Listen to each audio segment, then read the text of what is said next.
Welcome to the realm of science fiction, where imagination knows no bounds and extraordinary stories unfold. Enjoy the adventure. The planet shimmered like a secret whispered by starlight. Arilthus 9 hung in orbit, like a wound made beautiful, its jungles radiant with living glass, branches refracting sunlight into rivers of liquid color.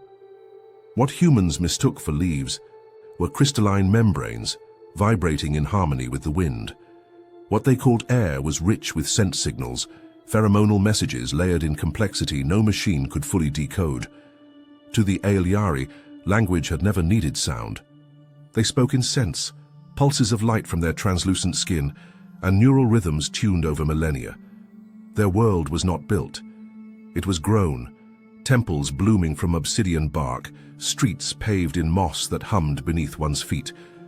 Even time moved differently here, not linear but emotional. But days were measured not in sunrises, but in the rise and fall of collective feeling. The humans called their settlement a diplomatic outpost. The Aeliari called it a listening grove. They had allowed the humans to land not because of treaties or trade, but because one of them had cried during an Aeliari morning bloom. That moment mattered. Empathy to this world was currency and compass alike. No weapon could earn trust here. Only vulnerability could. And humanity, though slow to learn, had brought both. Riley Thorne stepped onto Arilthus 9 with a silence that wasn't humility. It was aftermath. The Silkar debacle still clung to their record like dried blood. An empathy. Exchange gone wrong. A misread signal. A near war. No medals, no tribunal, just reassignment. Quiet exile in orbit of a planet that didn't use words. The Aeliari were beautiful in ways that unnerved. They didn't blink, they didn't speak, and their judgment came in sense, layered and ancient. Riley wasn't sent here to succeed. They were sent here to disappear. But the air carried something different. Challenge, possibility. This wasn't a battlefield. It was a test of translation, of finding meaning in the gaps between what could be spoken and what had to be felt. For the first time in months, Riley's pulse didn't race from shame, but from curiosity. There was still a chance, however slim, that humanity could be more than just tolerated. It could be understood. The chamber shimmered like glass made liquid, its walls humming in pheromone tones and crystalline resonance. Diplomatic events among the Aeliari were designed to overwhelm, beauty weaponized into ritual. Riley had studied the protocols, memorized the cultural lexicons, trained under linguists and xeno-empaths. But nothing in the manuals had prepared them for the moment Velai approached. The orb was small, flawless. Threads of light danced within it, pulsating with heat and scent, a language no translator could pass. Riley, conditioned by human ceremony and wariness, bowed slightly, extended a respectful hand, and pushed it gently away. Silence. Not offense. Not outrage. Something colder. A stillness that grew like mold on thought. The Aeliari emissary withdrew without comment, but in the chamber's air, the pheromone tone shifted. Subtle. Stinging. Disappointed. Later, Riley would learn the truth. The orb had not been a gift in the human sense, but a declaration. An offering of future bonded trust, maybe even courtship, and rejecting it, gently, diplomatically, rationally, was an act not of misunderstanding, but of rejection. Riley's heart sank not from guilt, but realization. They hadn't just insulted Velai. They'd stepped on sacred ground with muddy boots, and the Aeliari never forgot the first scent of betrayal. Velai withdrew, but not in surrender. The rejection twisted something deep within. An instinct coded not in memory, but in lineage. The orb's refusal had not closed a door. It had opened a vault. Ancient pheromonal pathways stirred, dormant since before the last glacial bloom of Arilthus 9. Databanks once ceremonial were suddenly vital. Velai turned to the scent archives, to old bond scripts encrypted in resonance frequencies and silent pulse codes. The human had declined the gift. The protocol didn't end there. Now, it escalated. What had been offered as a peaceful overture, a scent meant to invite, not compel, was misread. Misread in a way only a species without olfactory cognition could manage. But misreading, the archives confirmed, was part of the mythos. Many ancient pairings had begun with a refusal, not acceptance, not understanding, but resistance. And always, the result was the same: pursuit. Veli blinked slowly, antennae coiling in deliberate focus. This was no longer ritual, this was necessity. Riley smiled. It was a gesture meant to soften, to signal openness.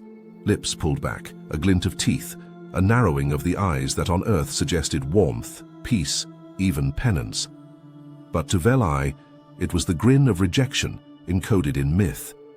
The Eliari did not show teeth unless challenged. They did not narrow eyes unless judging. And scent. Riley's body, scrubbed sterile by protocol and synthetic soap, gave no clues at all. The interpreters offered simulations, translations, failed. Riley joked, tried levity, humanizing the moment with irony. Another fracture. Eliari did not jest during sacred exchange. Humor without pheromonal anchoring was considered cruelty. Veli recoiled not from offense, but confusion.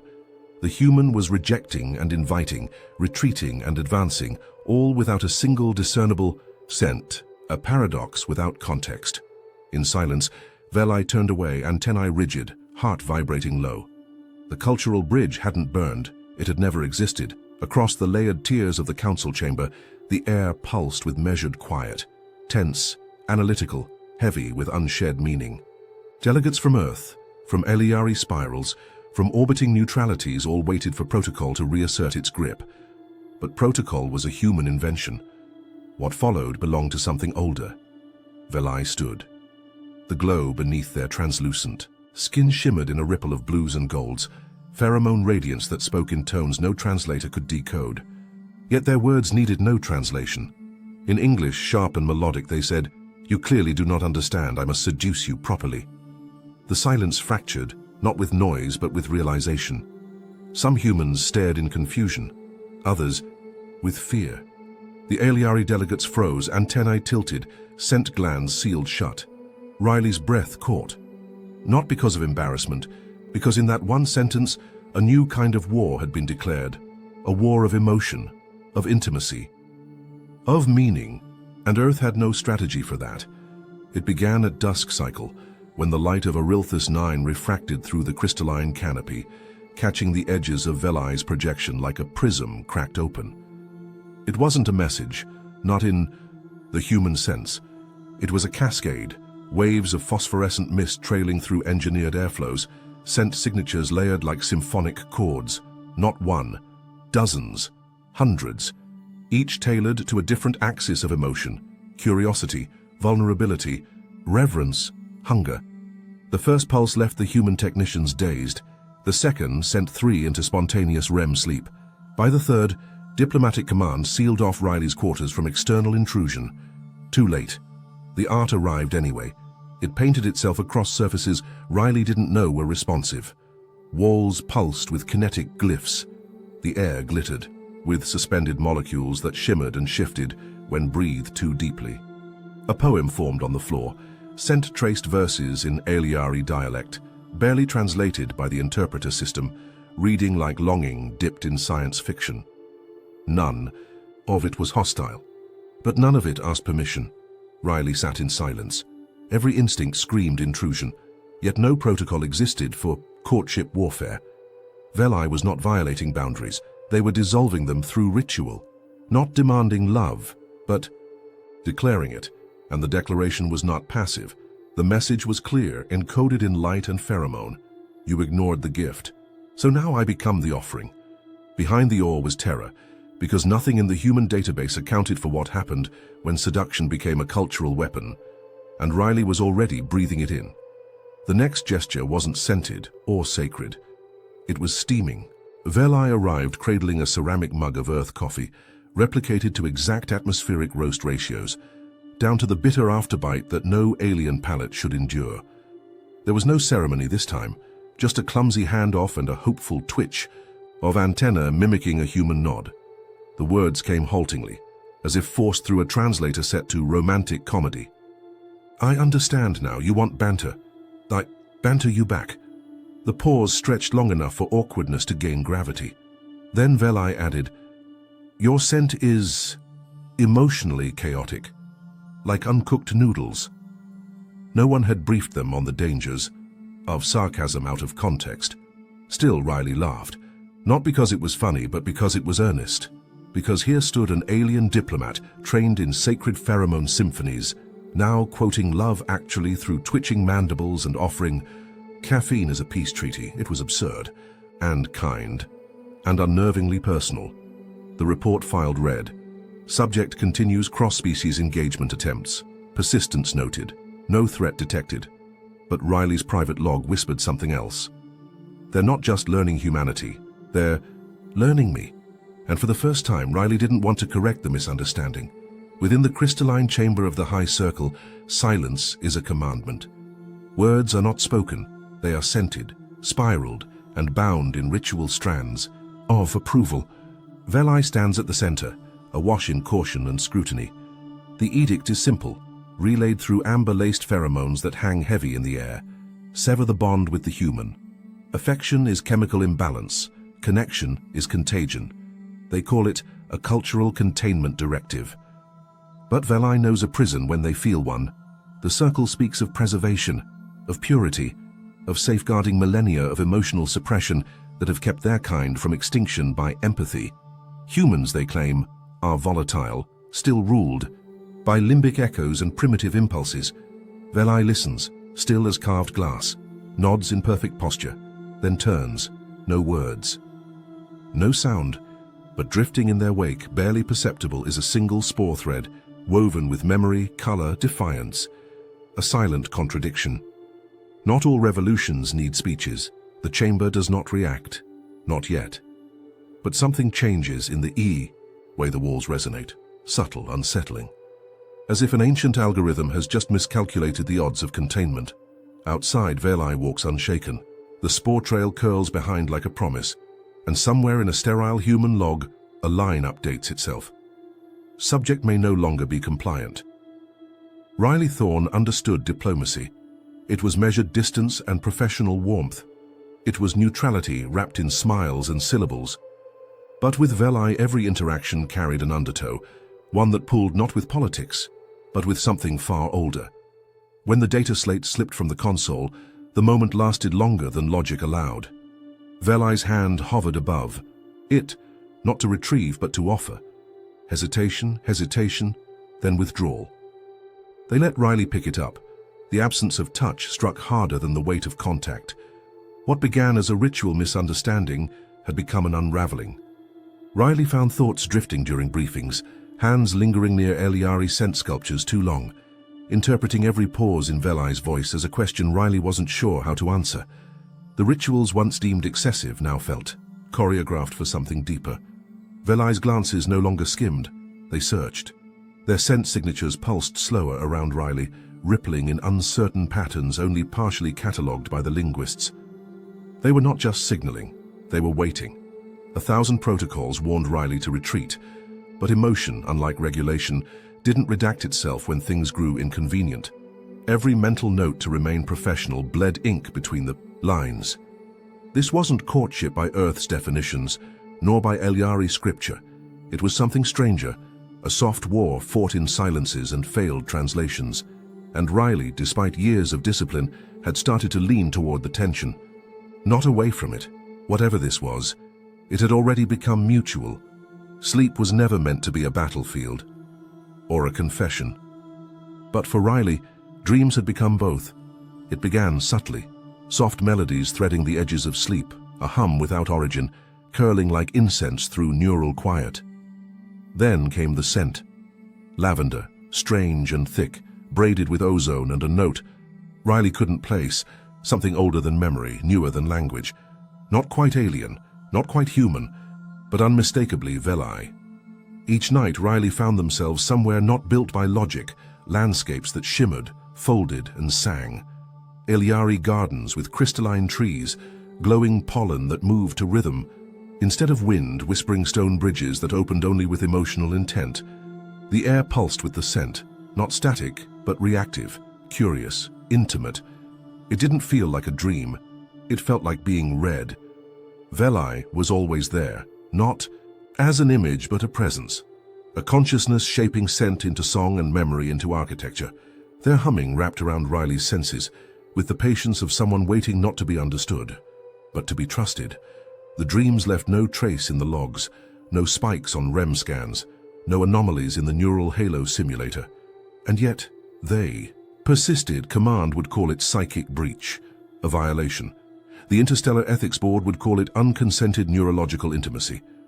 Riley called it something else, contact, not scripted, not sanctioned, but profound.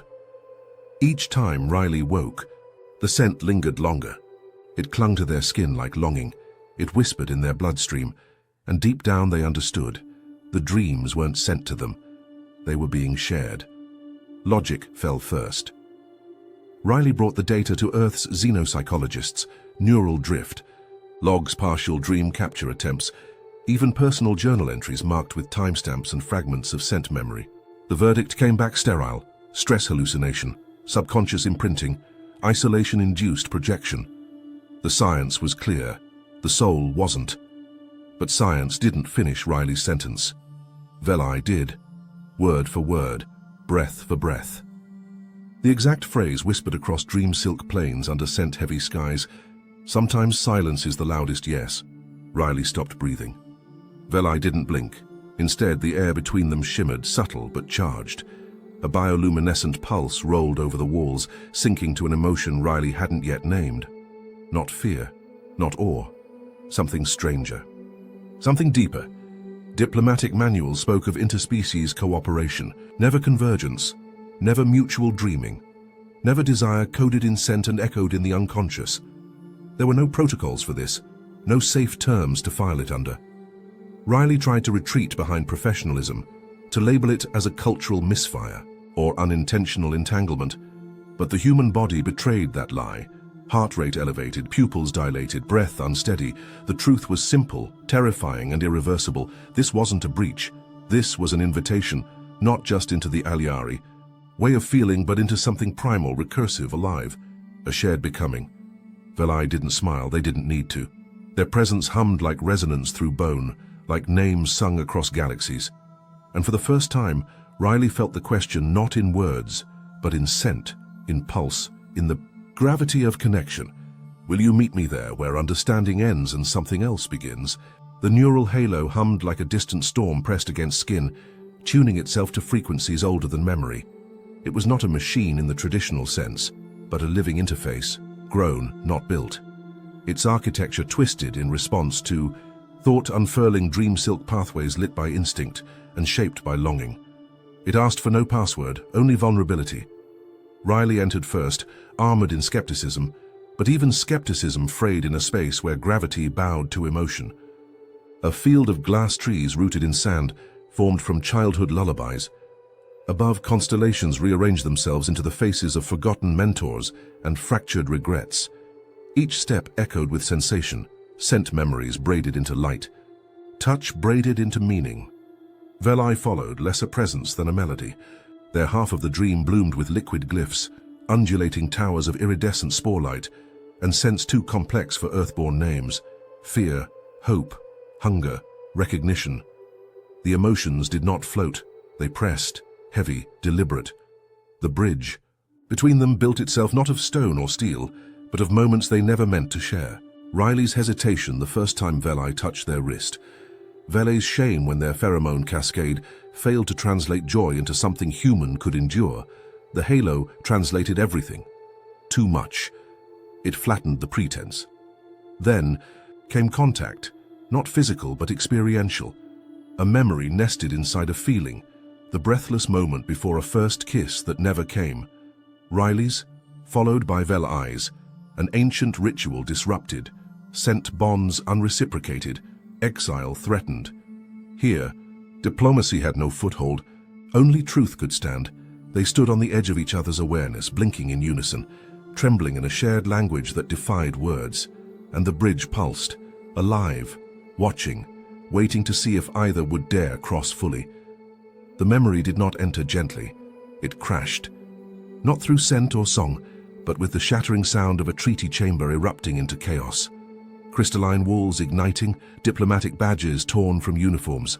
A table overturned, not in anger, but instinct. Behind it, a child screamed, voice warped by an alien tongue Riley never deciphered, only remembered. Veli did not mean to trespass. The Halo Bridge had no safeguards against unhealed wounds. The moment split open like a pulse grenade, and suddenly they were inside it. Both of them, trapped in a reality stitched by trauma, rimmed with the scent of ozone and melting circuitry. The Silkar incident hadn't just broken an alliance, it had broken Riley. They watched themselves recoil again and again as the memory looped, not because they failed to stop the violence, but because they hesitated, caught between protocol and panic. The delay cost lives, cost understanding, cost the child. Veli did not blink, did not speak, only pulsed with a resonance Riley couldn't name but recognized, acknowledgement without pity, sorrow without judgment, a form of listening that did not ask for explanation, just witness. Riley braced for rejection, for fear, for the soft withdrawal of presence so familiar after Earth tribunals and endless debriefings, but Veli stayed. More than stayed. They leaned into the echo of that scream and offered silence, not as absence but as sanctuary, a stillness that held space without demanding closure. In that moment, Riley did not feel forgiven, but they did not feel alone. And in the bridge's rhythm, something ancient whispered, "Your scars are not signals of failure, they are proof you survived what was meant to unmake you." Riley's awareness rippled with foreign texture, warmth, tension, then something hollow. Not empty, no. It was an aching space, hidden so deep inside Veli that even their thoughts recoiled from touching it. The neural halo quivered as Veli's mind opened, not through choice, but trust unspooled by accident and resonance. There was a scent, not chemical, but conceptual. A longing distilled through millennia of suppression. It rose like vapor from ancient fissures sealed by caste logic, by duty-implanted shame. The projection was faint, volatile. Velvet strands of stifled questions floated in Riley's perception. Why must knowing oneself be treason? Why is desire a threat to order? Riley felt it not as data or metaphor, but as the crushing clarity of a breath held too long. The taste of defiance unfelt. The memory of being told again and again that individuality was infection. That uniqueness, when acknowledged, required sterilization. And still, under that pressure, a small, luminous ember. Hope. It pulsed in Veli like a forbidden drumbeat. Not love, not yet, but the capacity for it. A willingness, a plea. Riley didn't speak. Couldn't. The connection was too raw for words, too sacred for interruption. So they let the silence stretch, and in doing so, said everything. Veli flinched, not out of shame but fear. Riley had touched a place not even the high circle was allowed to see. But instead of recoiling, the human stayed, present, soft, unjudging, and Veli knew with terrifying certainty that something irreversible had begun. Two species had collided, not through war or conquest, but through the smallest aperture, vulnerability. And from that breach something was blooming, not diplomacy, not protocol, something far more dangerous and far more alive. Consent was not merely a word in human culture, it was a vow, a threshold, a way of saying, you matter, and your choice defines the boundary between desire and violation. Riley explained it not as lecture, but as memory, a story woven with ache and clarity. The weight of past betrayals, the scars of assumptions made without permission, every moment where silence had been mistaken for assent. Veli listened, not just with scent or light or tone, but with stillness, with the gravity of someone who understood that listening, truly listening, might alter the foundation of who they were. In return, Veli answered not with words, but resonance. A subtle hum began. Not audible, not tactile, but felt, like the echo of breath in the chest before a cry, or the tremor in air before a storm. It matched Riley's pulse, calibrated not by technology, but by trust. It was attunement. An unspoken offer, Riley accepted, and when the resonance harmonized perfectly, painfully, beautifully, something unlocked. Tears welled without shame, not from sorrow, but from recognition. Riley was seen, entirely, not as ambassador, not as species, but as self, No translation, no protocol. Just a moment where two alien beings shared a silence louder than language. Velai's scent shimmered faintly with violet undertones, astonishment and reverence. They had never done this before, never dared. It wasn't seduction, it wasn't dominance, it wasn't obligation. It was consent. And in that shared vibration, that fragile, profound alignment, a truth settled like stardust between them. Intimacy. It didn't require flesh or pheromone. It required willingness, and now, neither of them would ever be able to pretend this connection didn't exist. It began with one Ailiari child, barely past their first molting, curling the edges of their mandibles in a peculiar approximation of a human grin. It was not perfect. It was not even intentional. But it was mimicked, replayed, and studied within the hive like an ancient riddle rediscovered. Within days, a cluster of initiates performed it in tandem, not for diplomacy, not for protocol, but for joy. Joy. The word itself had no true analogue in the Ailiari tongue. They had pheromonal signals for pleasure, approval, ritual satisfaction. But this new thing, this involuntary ripple of cheek muscle mimicry paired with warmth they couldn't describe, bypassed translation and took root. Other expressions followed: sighs, shrugs, a raised brow, a lopsided grin after a failed logic puzzle, a sarcastic eye roll after a dry human joke fell flat across cultural boundaries. It was contagious, but not through biology. Through feeling, through observation, through something deeper than scent, identification. It spread, and with it came unease. Earth's diplomats watching the broadcasts whispered a phrase not heard since the early days of the Silkar entanglement. Contagious empathy. An infection of behavior, a mimetic breach. Riley's logs were requested, then redacted, then reviewed again, this time by internal affairs. A report circulated in hushed corridors of power. The High Circle convened in cloaked fractals of deliberation. They did not fear war. They feared erosion. Erosion of boundaries, hierarchies of the elegant order their ancestors encoded into their neurosymbiotic caste system. Ailiari were not meant to emote outside pheromonal parameters, not meant to perform their hearts. Yet now a small group of them chuckled at poor timing, flinched at heartbreak in earth drama hollows, hesitated before touching others, lingered in silence when words were too heavy. Riley became a name not spoken but encrypted, a fault line, a question with no protocol, the liaison who had not taught but felt. And in dim chambers probes were launched, not at enemies but at emotion. Analysis modules crawled through scent logs, neural telemetry, and cross-cultural transcripts. Was it contamination, evolution, subversion? But far from the spires of control, a young Ailiari looked at a mirror and smiled, and for the first time recognized their own face as theirs. That was the moment it stopped being mimicry and started becoming revolution. The message arrives with no signature, a bureaucratic ghost, its voice stripped of humanity, polished by committee. It doesn't accuse, it doesn't threaten, it simply reminds. A draft report sits open, its cursor pulsing like a heartbeat beneath sterile language. Subject: Velai. Status: potentially compromised. Recommendation: review cultural influence vectors for security breach.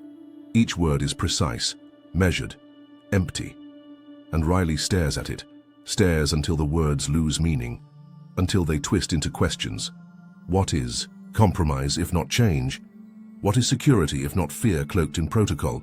The station hums with artificial life. Outside, a jungle of quartz and scent-based civilization breathes in layered waves. Somewhere in that alien symphony, Velai walks, unaware of the decision being born in silence. The system expects obedience. It expects Riley to weigh the risk. Cultural entanglement, diplomatic contamination, neural co-imprinting, and choose loyalty. Loyalty to the mission, to Earth, to the comfort of distance, to the belief that safety lies in detachment, but detachment never taught anything. It was Velai who taught rhythm without sound, who sent dreams braided in lavender and lightning, who asked questions with no words and answered them with hesitation. It was Velai who approached not as emissary, but as being fragile and strange and untranslatable. And it was Riley who flinched from that first silken orb. Riley who defaulted to the rulebook. Riley who once believed trust had to be earned by logic and layered negotiation. The cursor blinks again. Loyalty is not duty. Duty is easy. It is pre-written. But meaning is carved out of discomfort, born in mistranslation, forged in the quiet war between what one is told to feel and what one dares to admit. Riley closes the file. Not saved, not submitted, not yet.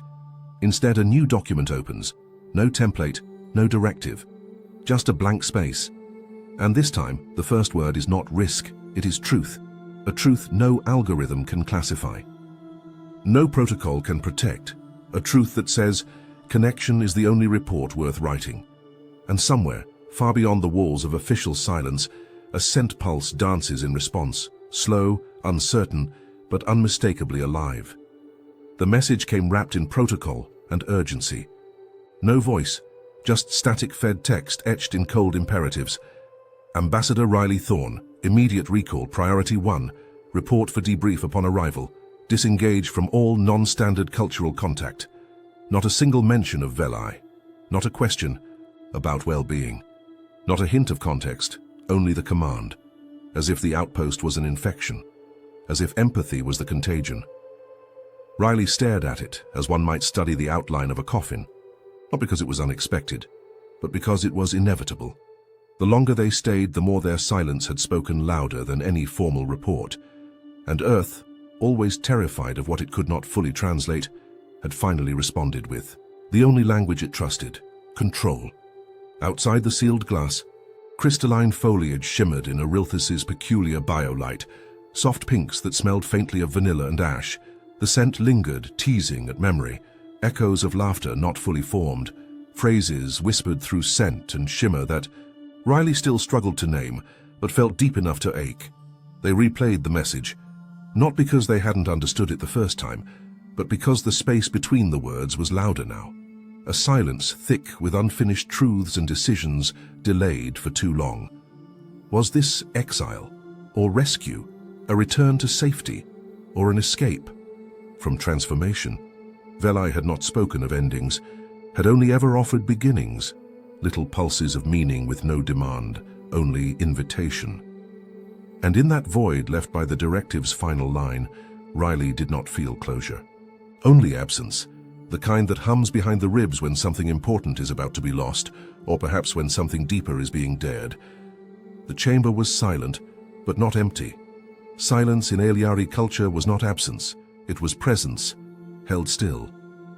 The kind that shimmered before words and trembled just after meaning was exchanged. Veli held the orb differently this time, not as a ceremonial token, nor a demand for ritual completion. It pulsed gently in their hands, its inner, strands weaving in slow spirals of scent and bioluminescence, the colors less vivid than before but deeper, warmer, lived in. There was no audience, no counsel, no pressure, just two beings who had survived each other's misunderstandings long enough to risk one more. The orb bloomed between them like memory made tactile, threads of neural imprint. Riley's, laughter half choked in disbelief. Veli's hum during a moment neither had words for, a flash of shared fear, a pause that held more weight than any debate. Riley reached without hesitation, the motion not formal but human, flawed and sacred in equal measure. The orb responded with a surge of soft heat, a scent like petrichor and citrus and something older, something untranslatable. And then, the message, not in sound, not even in pure thought, but in the alchemy of shared resonance.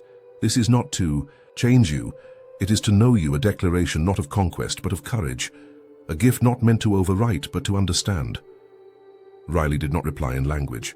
They simply closed their fingers around the orb, not as acceptance, as acknowledgement. For the first time, nothing needed to be said, and everything was heard. The resonance field shimmered like liquid thought, fragile, layered, humming with the memories of two species. It pulsed not with commands, but with invitation. Empathy threaded itself through scent, light, and pulse, a living bridge born of defiance and desire, but not all watched with wonder. From the jungle crystalline edges of the outpost, rogue purists emerged, stripped of bioluminescent flourish, wrapped instead in refractor mesh and cold conviction. Their spore masks hissed as they advanced, bearing canisters lined with neural fractals, disruptors encoded to shred shared cognition, to cauterize what they called infection. They moved like a severed instinct made flesh, not to kill, but to erase. The first pulse detonated without sound. The field stuttered. Emotion warped mid-transmission, collapsing from symphony to static. The second wave triggered flashes of synthetic fear, forcing dreamwalk echoes to bleed into waking thought. The bridge fractured. Minds recoiled. Veli dropped to their knees, scent glow gone dull, eyes wide with unspeakable grief. But it was Riley who rose, not as diplomat, not as envoy, but as something untranslatable. Between disrupted fields, the human cut through chaos with a tool born of improvisation and stubbornness. A personal resonance modulator, scavenged from medtech, hot-wired with jury-rigged emotional parameters, a frequency tuned not for communication, but connection. They shouted into the weave, not with words but with will. Not a scream, not a command, a memory, a human laugh on a rainy night, a trembling hand reaching toward bioluminescent warmth. A look, untranslated, unfiltered, that said, "I see you." The disruptors blinked, faltered. Harmony lanced through the interference like wildfire through frost. One purist collapsed, overwhelmed by a wave of joy they had no instinct for. Another froze, paralyzed by grief not their own. The resonance field flared.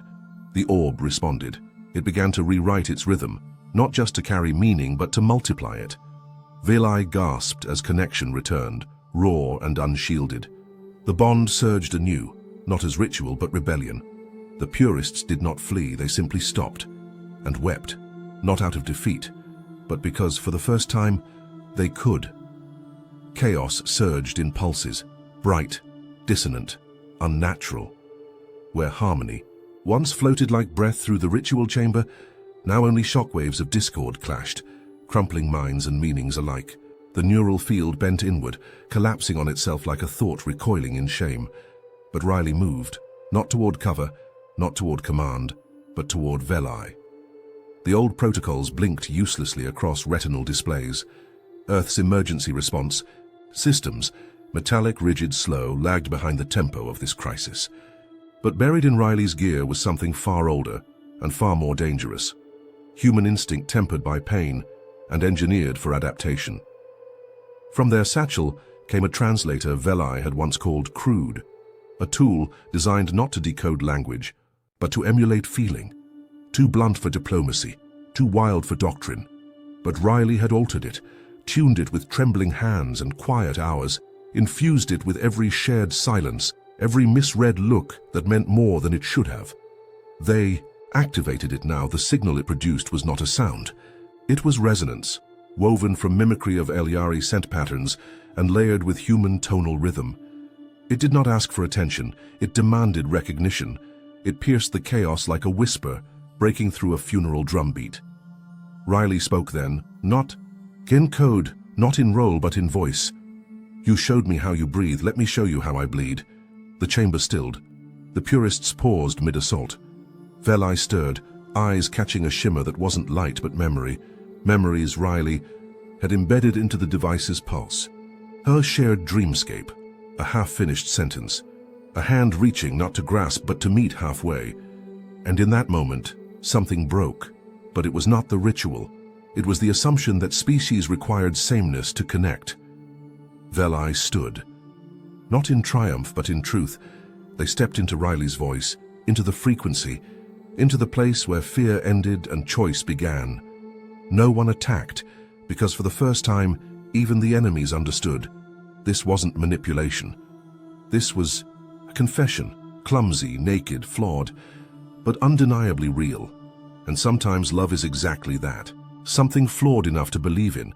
The signal had not been meant to travel. It was a whisper, a human plea wrapped in hybrid tech and trembling conviction. But through the unstable weave of the ritual field and the shattered neural dampeners, it escaped, not as code, not as sound, but as sensation. It pierced the Eliari hive links like a pulse of raw light. Not a command, a memory, not a directive, a wound, and the filters broke.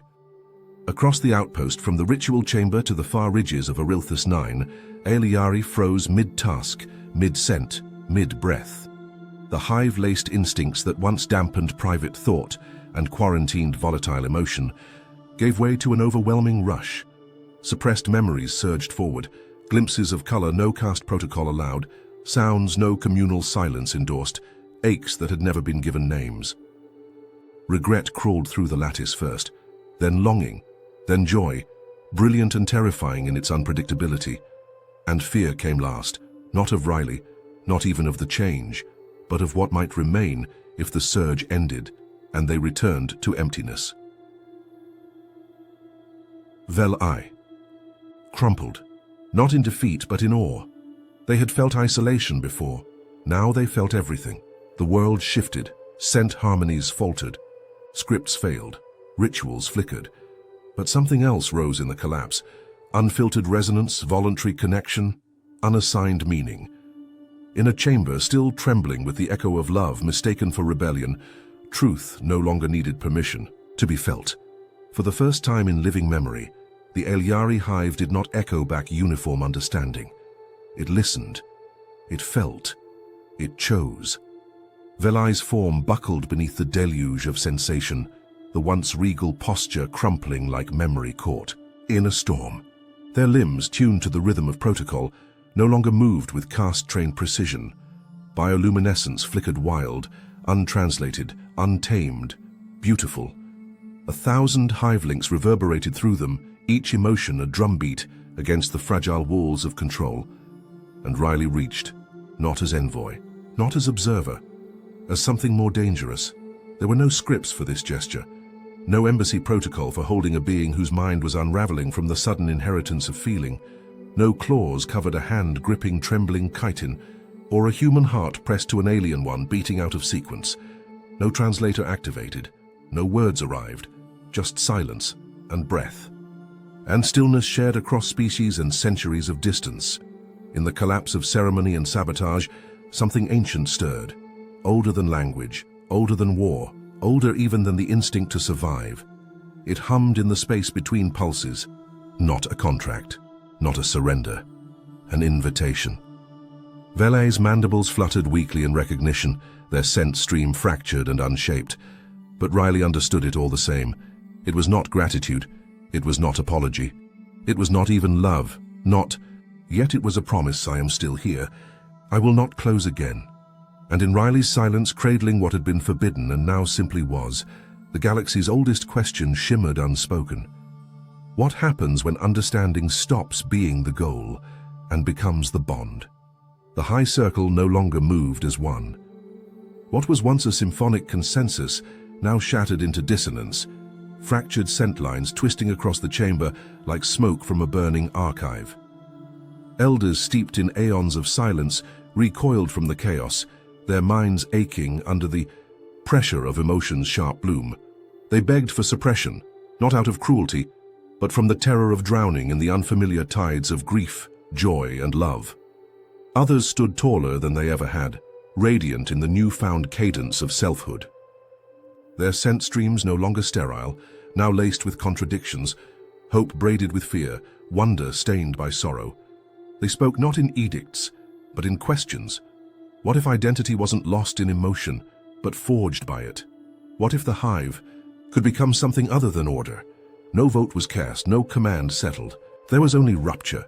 The chamber pulsed with consequence, centuries of certainty unmade in hours.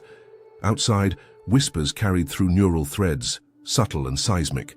A species built to endure now stood at the edge of becoming. Not through conquest, not through extinction, but through a single truth that echoed louder than any scent.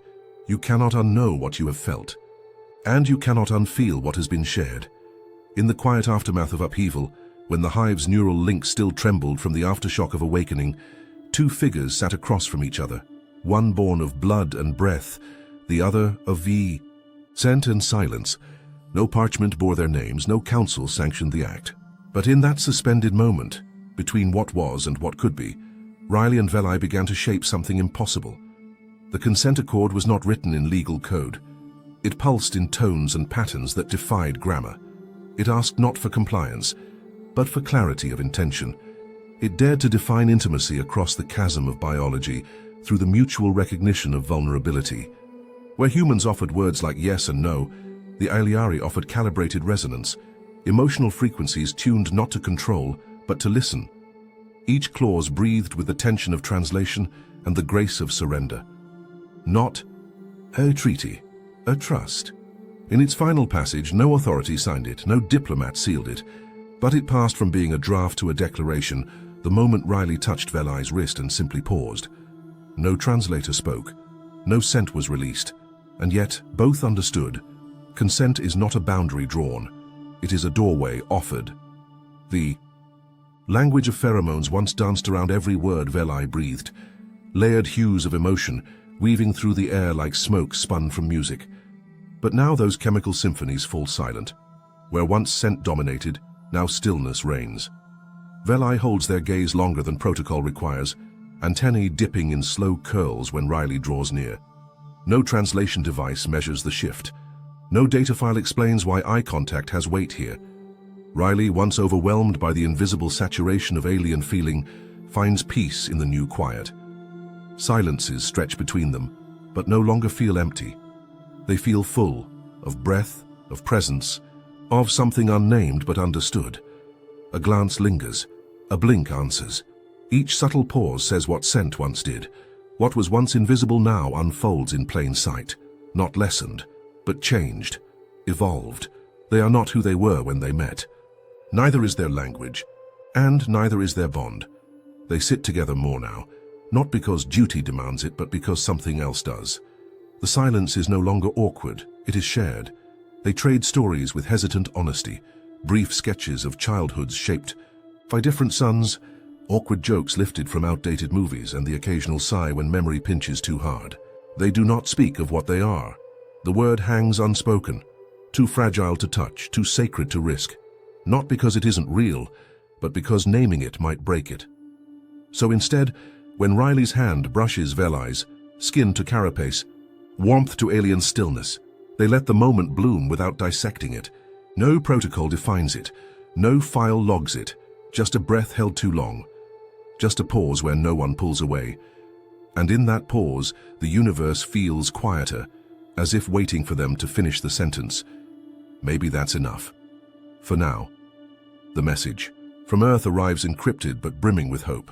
A formal proposal to establish an emotional exchange academy on Arilthus 9. The wording is careful, scientific, diplomatic, predictably restrained. But beneath the syntax lies something rare for humanity's official communique: vulnerability, an acknowledgement that they do not fully understand, and yet they wish to learn. Velai listens once, then once more, not for data, but for tone. The pauses, the rhythm of intent. Before Riley can speak, before approval can be weighed or debated, Velai steps forward and accepts. No quorum, no caste consensus, just resonance, just instinct. This is not policy, this is a vow. They do not ask for permission, they answer with presence. In a species taught to echo the hive, Velai chooses voice. And in that choice something ancient fractures, gently, like ice breaking under sunrise. Not a rejection of the past, a reformation of it, a beginning. The final log entry hums with more than words. It breathes. Typed with fingers no longer certain where language ends and intention begins, it carries the ache of transformation. Diplomacy isn't war by other means. It's seduction by translation. You don't win by conquering them. You win by making them want to stay in the room. There is no fanfare, no press release, just a quiet transmission sent across light years with no encryption stronger than honesty. It lands on Earth like a whisper beneath thunder, too soft for the bureaucrats at first, but not forever. The phrase begins to echo in places Riley never stood: briefing halls, classrooms, negotiation tables. It seeps into doctrine not by force, but by desire. Not a mandate, a melody. And in time, humanity listens. Not because they must, because they want to, because at last someone taught them how. The new envoy moves like a rule dressed in skin, measured, armored, exact. Her filter hums faintly, separating her from the unseen swirl of emotion-laced air that permeates the corridors of the Aeliari Academy. Each step echoes with inherited caution. Scent, once dismissed as primitive, had shattered treaties and rewired civilizations, but then something brushes past her mask. Not a danger, a memory. It coils through the filtration system like a ghost that knows her name. Lavender, lightning, laughter unspoken. She stops. The filter clicks off and breathes. Not because it's safe, because something inside her wanted to. And for once, protocol waits. Veli speaks not with authority, but with memory. The room, half Aeliari, half human, leans into the silence between sentences. The lecture drifts between Shakespearean soliloquies and sensorium archives, between starship black boxes and romantic comedies, where no one ever says what they mean until it's too late. They do not warn of sincerity. They dissect it, frame it not as a virtue but as a vector, viral, volatile, vital. Courage, they say, is not the absence of fear. It's showing your mind before you know if it's welcome. No one breathes when the session ends, no one claps. But something inside every student exhales. The cadence is wrong. The punchline arrives too early, and the mimicry of sarcasm stumbles under the weight of mismatched biology. Yet something in the delivery, the earnest twitch of mandibles, the eager misalignment of pheromone trails, strikes a chord no algorithm could explain. The humans chuckle. Then the Aeliari laugh too, awkward, stuttering pulses of joy that ripple without rhythm. Riley doesn't correct the joke, doesn't interrupt. They simply watch as the impossible unfolds. A new kind of humor, born not from perfection, but from the shared desire to understand. Not everything has to translate perfectly to matter. Some things just need to echo. The transmission arrived without preamble. No scent, no sound, no ceremony. Just vectors, pure and precise, burned across the E. Stars in a syntax too elegant for art, too hollow for prayer. They did not ask for peace. They did not demand surrender. They requested data. Emotion as a phenomenon, not an experience. They had measured fusion, eclipsed time, and broken entropy's leash, but feeling eluded them. Humanity's chaos intrigued. Riley read the pulse, once, twice. Beneath the coldness was curiosity wrapped in danger. Not conquest, not kinship, just the question no one ever dared to answer. What is it like to be alive? The air hums with tension, not threat but potential, like the charged pause before a kiss or a detonation. Veli doesn't speak, doesn't scent, doesn't sing. Just a glance, quiet, crystalline, complete. Riley answers with the oldest signal humanity ever carved into war or worship. A grin, slow and soft and utterly untranslatable. The orbital mesh pulses to life, compiling. Not a defense algorithm, not a surrender beacon, a transmission wrapped in cadence, nuance, and flawed, glorious feeling. This is not invasion, not diplomacy. This is invitation. Because stars, like hearts, do not open to pressure. They open to wonder.